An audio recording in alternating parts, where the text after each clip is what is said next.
Why I don't write books. People have been pestering me for 50 years, asking for a formula. They want to know how Warren and I beat the market for half a century.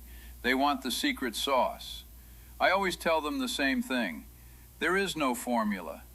There is only a method. If you are looking for a get-rich-quick scheme, turn this video off. You are in the wrong place. Go buy a lottery ticket. But if you want to understand how the world actually works, then you might want to listen. I never intended to write a book. I'm too busy reading them. But my friend Peter Kaufman, he realized my speeches were disappearing into thin air. So he gathered them up, every lecture, every shareholder letter, and he built this Almanack. If you want to look inside my head, this book is the only key you're ever going to get. Just don't expect it to be easy.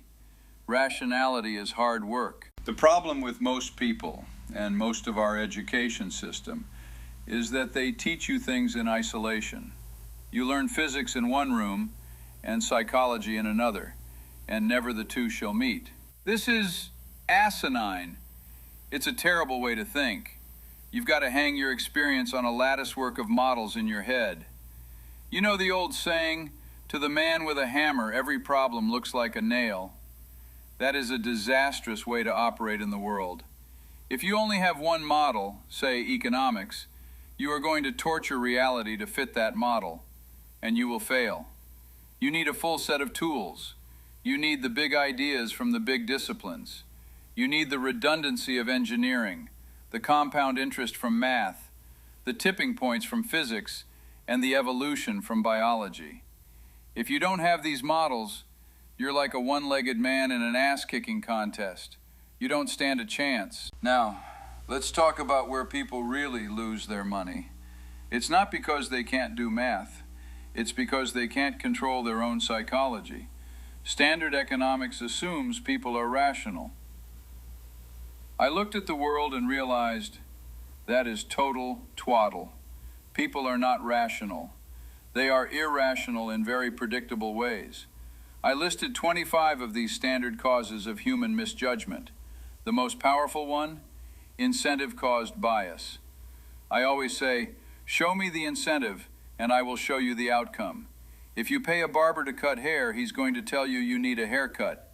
Never ask a barber if you need a haircut. Then there is social proof. You buy a stock because your neighbor bought it, because the guy on TV is shouting about it. That isn't investing, that is herd stupidity. And the herd usually runs off a cliff. The human mind is a lot like the human egg. When one sperm gets into a human egg, there's an automatic shutoff device that bars any other sperm from getting in. The human mind tends to have the same shutoff for new ideas.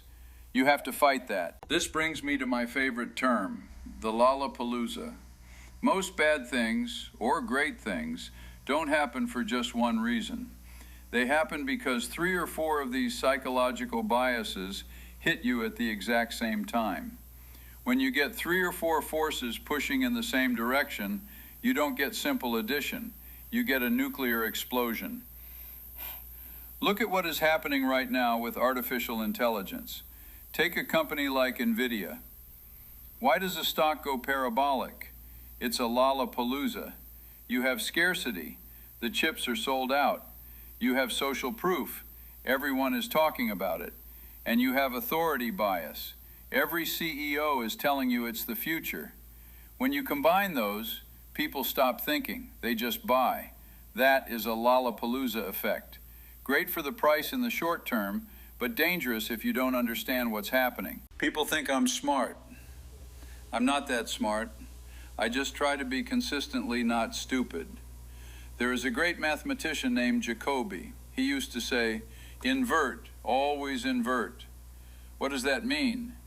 It means don't try to figure out how to be brilliant. Try to figure out what would be catastrophic, and then avoid that. Instead of asking, how do I get rich? Ask yourself, what will make me poor? Spending more than you earn, toxic relationships, unreliable partners, addiction. Identify those things and avoid them like the plague. It is remarkable how much long-term advantage people like us have gotten by trying to be consistently not stupid. instead of trying to be very intelligent. This book, Poor Charlie's Almanack, link in the description, it isn't just about money. If all you want is money, you are a pitiful person. It's about life. It's about finding a partner you can trust, like I found Warren. It's about deserving what you want. The best way to get what you want in life is to deserve what you want. My final advice? Go to bed a little wiser than when you woke up. If you do that, day after day, for a long time, like compound interest, you will get what you deserve.